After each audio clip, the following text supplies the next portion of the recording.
ஆனந்தத்தோடையும் மடியோடையும் உண்மையை ஒன்றுமே தெரியாத மழலைகள் அந்த தண்ணீரை குடித்து செத்துக் கொண்டிருக்கிறார்கள். தயவு செய்து சுயநலத்தை மட்டும் விட்டறியுங்கள்.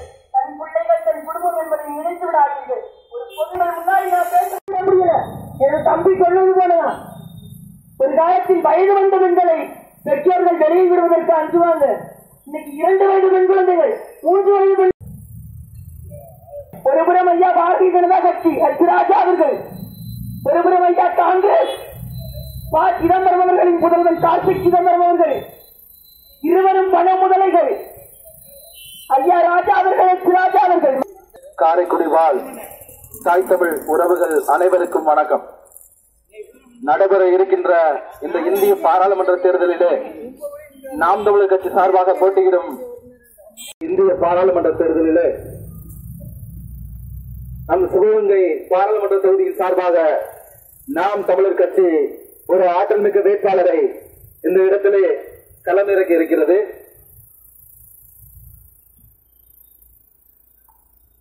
பெண் விடுதலை இல்லையேல் மண் விடுதலை இல்லை என்று மேதகவே பிரபாகரன் அவர்கள் சொன்னது போல இந்த நிலத்திலே திமுக 40 இடங்களில் 2 பெண் வேட்பாளர்களுக்குத்தான் வாய்ப்பளித்திருக்கிறார்கள். அதிமுகவிலே ஒரே ஒரு பெண் வேட்பாளருக்குத்தான் வாய்ப்பளித்திருக்கிறார்கள். ஆனால் நாம் தமிழர் கட்சிதான் உறவுகளே 20 தொகுதியில் பெண் வேட்பாளரையும் 20 தொகுதியில் ஆண் வேட்பாளரையும் சரியாக ஆணுக்கு பெண் சமம் என்ற வகையிலே நிறுத்தி இருக்கிறது என்பதை பெருமையோடு சொல்றோம். இது ஒரு மற்றொரு அரசியல் கட்சி அல்ல, இது ஒரு அரசியல் புரட்சி. என்ன ஒரு புரட்சி? இந்த இடத்துல உங்களிடத்துல வாக்குகளை கேட்டு பாரதிய ஜனதா கட்சியினுடைய வேட்பாளர் ஐயா ஹெச் ராஜா அவர்கள் வருவாங்க. காங்கிரஸ் கட்சியிலிருந்து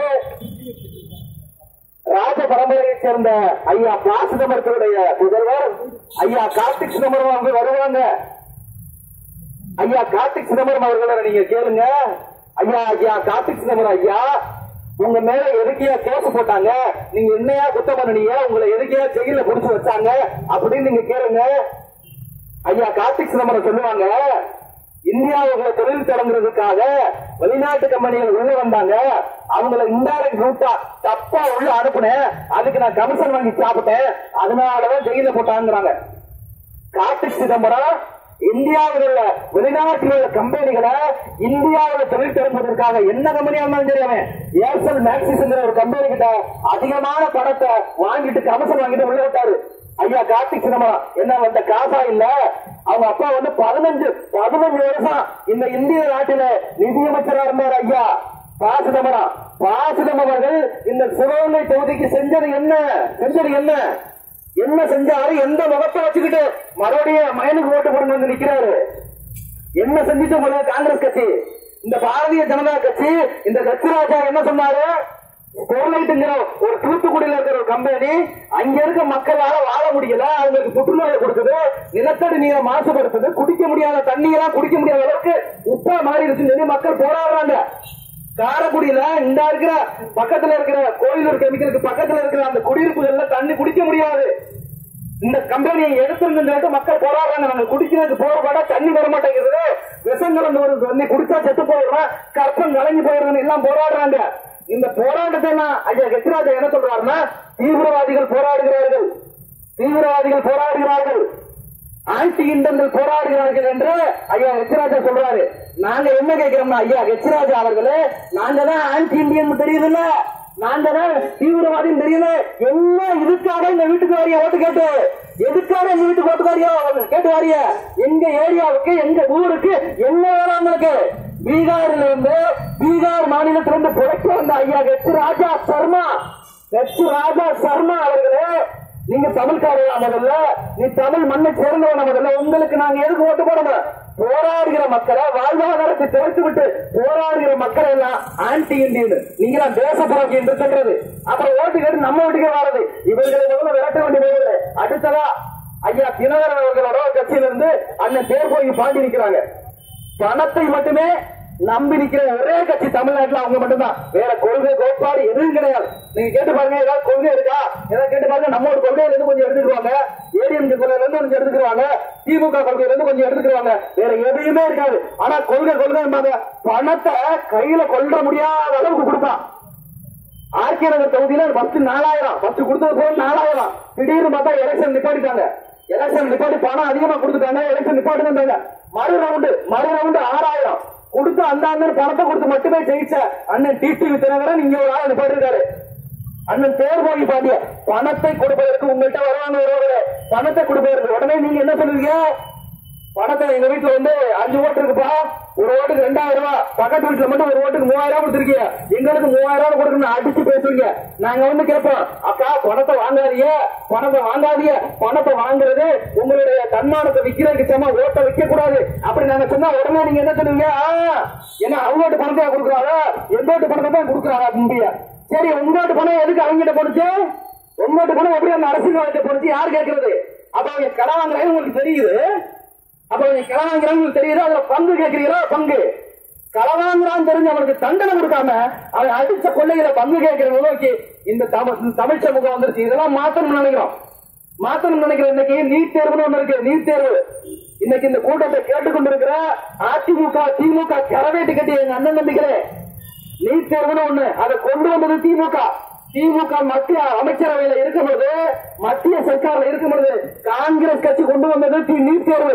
நீட் தேர்வுனா என்னப்பா? ஒண்ணு புரியலப்பா. நீட் தேர்வுனா என்னன்னா, உங்க பிள்ளைகளை கூட அடிச்சு படிக்க வச்சுட்டே இருந்த 1வது இருந்து 12வது வரைக்கும் ஃபர்ஸ்ட் ரேங்க் எடுத்தா பெரிய டாக்டர் ஆகலாம். ஃபர்ஸ்ட் ரேங்க் அடிச்சு வளர்க்கிறீங்க. 12வது வரைக்கும் அது வேஸ்ட்ட்டான். 12வது வரைக்கும் படிக்க வைக்கிறது வேஸ்ட். அதை அப்படியே மூட்டையை கட்டி குப்பையில தூக்கி போட்டுட்டான். அதே ஒரு எக்ஸாம் வைப்பான் இந்தியாவில், அதோட எக்ஸாம் வைப்பான். அந்த எக்ஸாம்ல பாஸ் ஆனா தான் உங்க பிள்ளை டாக்டர் ஆக முடியும். அதுதான் நீட் தேர்வு. இந்த 1வது இருந்து 12வது வரைக்கும் உங்க பிள்ளைகளை கஷ்டப்பட்டு கண்ணு முடிச்சு படிக்க வைக்கிறாங்க. அது எல்லாம் கிடையாது, வேஸ்ட். இதை கொண்டு வந்தது யாரு? இதை கொண்டு வந்தது உங்க திமுக, உங்க காங்கிரஸ் கட்சி. எந்த மூஞ்சியை வச்சுக்கிட்டு ஐயா கார்த்திக் சிதம்பரம் ஓட்டுக்கிட்டு வருவாரு? நீட் தேர்வை ரத்து செய்வோம் சொல்லுவான். இந்த திமுக இந்த அதிமுக கூட்டணியில் இருக்கிறவங்க 10 அம்சம் கோரிக்கை கொடுத்திருந்தாங்க. எப்ப தேர்தல் நடக்கிறதுக்கு முன்னால, தேர்தல் வருவதற்கு முன்னாலே அவங்க கொடுத்தாங்க. இந்த 10 அம்சம் கோரிக்கை கொடுத்தாங்க. நாங்கள் வந்தால் நீட் தேர்வை தள்ளுபடி பண்ணிடுவோம், நாங்க வந்தா அதை செஞ்சிருவோம் சொன்னாங்க. எப்ப ஆட்சியில இருந்தது நீங்க தானப்பா, அப்ப கூட எலெக்ஷன் கூட அறிவிக்கலையப்பா. அப்ப மத்திய அரசாங்கத்துல மோடி இருந்தாருப்பா, அப்ப பிரதமரா இருந்தாருப்பா, அவர் பண்ணிட்டு இறங்கிருக்க வேண்டியதானப்பா. அவர் பண்ணிட்டு இறங்கிருக்கலாம்ல, நீட் தேர்வை தடை பண்ணிட்டு இறங்கிருக்கலாம்ல. இந்த நீட் தேர்வுல என் பிள்ளை 1200 மார்க்குக்கு 1197 மார்க் ஸ்டேட் டெஸ்ட் என் பிள்ளை எடுத்தாலும் அதை வேஸ்ட்டான். அந்த படிப்பு வேஸ்ட்டான். அப்படியே மூட்டை கட்டியா நான் ஒரு எக்ஸாம் வைக்கிறேன், அதுல பாஸ் ஆனாதான் உன் பிள்ளை டாக்டர். இந்த கொடுமையை எங்கேயுமே சொல்றது. ஆனா வெக்கமே இல்லாம எங்க அண்ணன் தம்பி பூரா நான் போட்டா சூரியனுக்கு தாப்பா போடுவேன், நான் பூரா பக்கா திமுக கட்சிப்பா, நாங்களாம் பரம்பரை அடிமை எழுதி கொடுத்துருக்கோம்ப்பா, அந்த கூட்டணியில கைச்சுமத்துக்கு தாப்பா நான் போடுவேன், என் கட்சிக்கார முறை அதுக்கு தான். உன் பிள்ளையோட வாழ்க்கையில மண்ணெண்ணி போட்டுட்டான். உன் பிள்ளை படிச்சுட்டு வாங்க 12வது வரைக்கும் 10 மார்க், அது கிடையாது. மண்ணெண்ணி போட்டது உங்க கட்சி. எனக்கு இந்திக்காரனை கூட உள்ள பண்ணாது விட்டது யாரு? இந்திக்காரனை கூட உள்ள பண்ணாது விட்டாரு ஐயா எடப்பாடியோட சர்க்கார். 2014 இருந்து பிரச்சனை. 2014, 2018, 2019 வரிசையா ஒரு 5 வருஷம் 6 வருஷம் இந்திக்காரனை கூட உள்ள கொண்டு விட்டது யாரு? ஐயா எடப்பாடி. எடப்பாடியா மோடிக்கு பயப்படுறாரு? ஐயா எடப்பாடியா மோடிக்கு பயப்படுறாரு? ஓபிஎஸ்சியா மோடிக்கு பயப்படுறாருன்னா அவங்க ஃபைல் பூரா இங்க இருக்கு, அவங்க களவாண்ட பூரா இங்க இருக்கு. ஐயா எடப்பாடி அவர்கள் ஏதாச்சும் ஒரு மாதிரி நல்ல மாதிரி அடிக்கிறதுக்காண்டி ஏதாவது உடனே மோடி எங்க போன் எடுக்கிறாரு. என்ன எடப்பாடி ஆப்கா எடப்பாடி என்ன பண்ற? உன் ஃபைல் பூரா இங்க இருக்கு, வெளியில விட்டா ஜெயிலுக்குள்ள போயிருவா, சிபிஐ ரைடு உங்க வீட்டுல விட்டுருவேன் அப்படின்னு சொல்லுவாரு. உண்மையா பொய்யா? உறவுகளை இதையெல்லாம் மாற்றணும் நினைக்கிறோம். ஐயா எடப்பாடி அவர்கள் இந்திக்காரனை கொண்டாந்து உள்ள விட்டாரு. 2019 இப்ப கொஞ்ச நாளைக்கு முன்னாடி, ஒரு மாசத்துக்கு முன்னாடி திருச்சியில பொன்மலைங்கிற இடம், திருச்சி பொன்மலைங்கிற இடத்துல 1265 போஸ்டிங் போட்டாங்க. ரயில்வே சதன் ரயில்வே என்னன்னா தென்னக ரயில்வே என்ன வேலை? கேட்டு திறந்து வர வேலை, இல்ல ரயில் பெட்டிகள் ஏதாவது பிரச்சனைனா அது எலக்ட்ரீஷியன் வேலை பார்க்கிற வேலைய நம்ம ஊரு பிள்ளைய, நம்ம தமிழ்நாட்டு பிள்ளைய 8000 அப்ளிகேஷன் போட்டான். தமிழ்நாட்டு பிள்ளை ஒரு அப்ளிகேஷன் கூட உள்ள எடுத்துக்கலாமே. கிட்டத்தட்ட 1600 போஸ்டிங்க இந்திக்காரன் கொடுத்துருக்கான். யாரு? உங்களுடைய எடப்பாடி சர்க்கார், உங்களுடைய அதிமுக சர்க்கார், உங்களுடைய பாரதிய ஜனதா சர்க்கார் இந்திக்காரன் வேலை கொடுத்துருக்கான். அப்ப நம்ம பிள்ளைகளுக்கு வேலை நீங்க கரவேட்டியை கட்டிக்கிட்டு நான் போட்டா ரெட்டலைக்கு சூரியனுக்கு தண்டா போடுவேன் சொல்லிட்டு கரவேட்டியை கட்டிக்கிட்டு அவங்களுக்கு மாஞ்சி மாஞ்சி சப்போர்ட் பண்றீங்க. அப்ப நம்ம பிள்ளைகளுக்கு வேலை யாரு கொடுக்கிறது? இதையெல்லாம் மாத்தணும்னு நினைக்கிறோம் நாங்க. தமிழ்நாட்டுல தமிழனுக்கு தான் வேலை. எல்லா ஊர்ல இருக்கு. ஆந்திராவில இருக்கிற அந்த ஆந்திராவில இருக்க தெலுங்கு பேசுற மக்களுக்கு மட்டும்தான் வேலை அந்த ஊர்ல. அது மத்திய சர்க்கார் வேலையா இருந்தாலும் சரி, மாநில சர்க்கார் வேலையா இருந்தாலும் சரி, அங்க 100% வேலை அவங்க கொடுத்து ஆகணும். கர்நாடகாவே அப்படித்தான், தெலுங்கானாவே அப்படித்தான். ஆனா இங்க அப்படியா இருக்கு நிலைமை. இங்க இருக்க ஐயா எடப்பாடி அவர்கள் 2018 சட்டசபையில பேசுறாருங்க. சட்டசபையில டிஎன்பிசி எக்ஸாம் என்னங்க, தமிழ்நாடு தேர்வாணையம், தமிழ்நாடு தேர்வு சரியா, தமிழ்நாடு அரசு பணியாளர் தேர்வாணையத்துல தமிழ்நாடுக்காரன் எழுதலாமா, இந்துக்காரன் எழுதலாமா, பீகார்காரன் எழுதலாமா, உத்தரப்பிரதேசக்காரன் எழுதலாமா, எல்லாமே வந்து எழுதலாமா எக்ஸாம். அப்ப என் பிள்ளைக்கு வேலை, அப்ப என் பிள்ளைக்கு வேலை யாரு கொடுக்கிறது? இந்த எடப்பாடி சர்க்காரை மாற்றணும். இந்த எடப்பாடி சர்க்காரை துடைத்து எரியணும்னா பாராளுமன்றத்தில் நம்மள குரல் ஓங்கி ஒழிக்கணும்.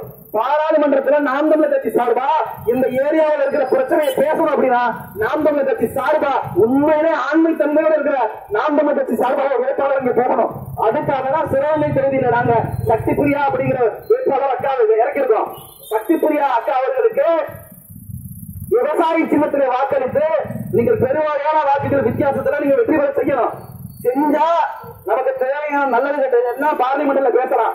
ஆனா நீங்க மனசுல என்ன நினைச்சிருக்கீங்க அப்படின்னா, ஏப்பா நம்ம யாருக்கு ஓட்டு போடணும் இந்த தடவை? ஏடிஎம்கே கூட்டணியில வந்து ஐயா எச்ராஜா நிக்கிறாரு தாமரையில. அவர் கொஞ்சம் வீக்கான கேண்டிடேட் தான், அவருக்கு போட வேணாம். இந்த பக்கம் பார்த்தோம்னா கார்த்தி சிதம்பரம் நிக்கிறாரு, அவரும் வருவாரான்னு தெரியல. இந்த பக்கம் பார்த்தா அமமுக நிக்கிறாங்க, அவர் டிடிவி தினகரன். ஒருவேளை அவர் வந்துருவாரோ, நம்ம எல்லாம் அவருக்கு போட்டுருவோமா அப்படின்னு உங்க மனசுல நினைக்கிறீங்க. இதே மாதிரிதான் போன தடவையும் தேர்தல் நடந்துச்சு. ஐயா PR செந்தில் நின்றாரு ஏடிஎம்கேல, திமுக இந்த இடத்துல துரைராஜ் நின்றாங்க. துரைராஜன் நிக்க நீங்க என்ன சொன்னீங்க? இந்த துரைராஜ் சரியில்லை, திமுக சரியில்லை. அப்ப எல்லாரும் அம்மாவோட பேச்ச கேட்டு அம்மா தனிச்சு நிக்கிறாங்க. எப்படியாவது PR செந்தில் நம்ம ஜெயிக்க வச்சிருவோம் அப்படின்னு சொல்லிட்டு ஜெயிக்கிற கட்சின்னு சொல்லி நீங்க ஏடிஎம்கேக்கு குத்துனீங்க. ஐயா PR செந்தில் ஜெயிக்க வச்சீங்க. ஜெயிக்க வச்சு கோடி பொருள் ஆக்குனீங்க.